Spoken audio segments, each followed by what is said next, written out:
hal.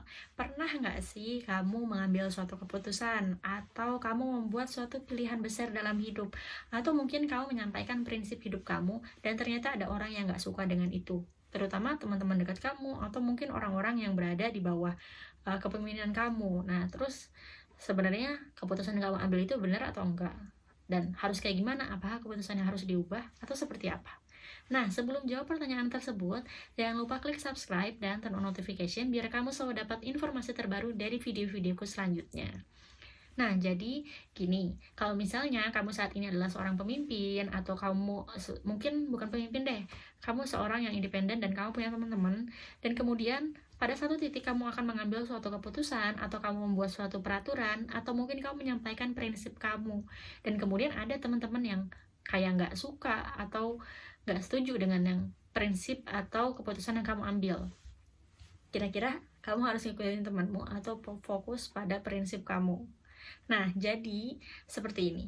Pastikan ketika kamu mengambil suatu keputusan, kamu sudah mempertimbangkan baik dan buruknya. Kalau misalnya masalah ada orang yang suka atau ada orang yang nggak suka, di semua keputusan yang kita ambil, pasti akan ada orang yang nggak suka. Tapi yang nggak sukanya banyak. Jadi parameternya bukan adalah yang banyak atau yang sedikit, tapi yang benar atau nggak benar. Jadi sekalipun yang mendukung kamu atau yang setuju dengan keputusan yang kamu ambil itu sedikit, tapi kamu merasa bahwa yang keputusan yang kamu ambil ini sudah benar, sudah melalui pertimbangan yang baik untuk kedepannya, silahkan ambil keputusan tersebut. Kenapa? Karena gini, kalau misalnya kamu berada di lingkungan yang itu nggak tepat, mungkin toksik, mungkin tidak mendukung kamu untuk bertumbuh, maka ketika kamu mengambil keputusan yang itu membuat kamu bertumbuh, pasti mayoritas orang yang ada di lingkunganmu ini tidak akan setuju. Kalau kamu mengambil suatu keputusan hanya karena melihat bahwa secara mayoritas mereka setuju, secara minoritas mereka tidak setuju kayak gitu. Jangan menjadikan parameter mayoritas ataupun minoritas sebagai keputusan kamu mengambil pilihan. Nah, jadi kalau misalnya saat ini kamu mengambil keputusan dan ada orang yang nggak suka, kamu lihat lagi benar atau enggak ya keputusan yang kamu ambil. Kalau kamu melihat kayak ini udah benar, ini udah sesuai, ini akan memberikan manfaat bagi kamu dan lingkungan kamu ke depannya, ya udah, stick to your decision. Nanti seiring berjalannya waktu, orang-orang yang mungkin tidak setuju nantinya akan setuju. Atau kalaupun mereka memang tetap tidak setuju dengan kamu sampai akhir, ya udah nggak apa-apa. Kenapa? Karena kita hidup tidak untuk menyenangkan orang lain.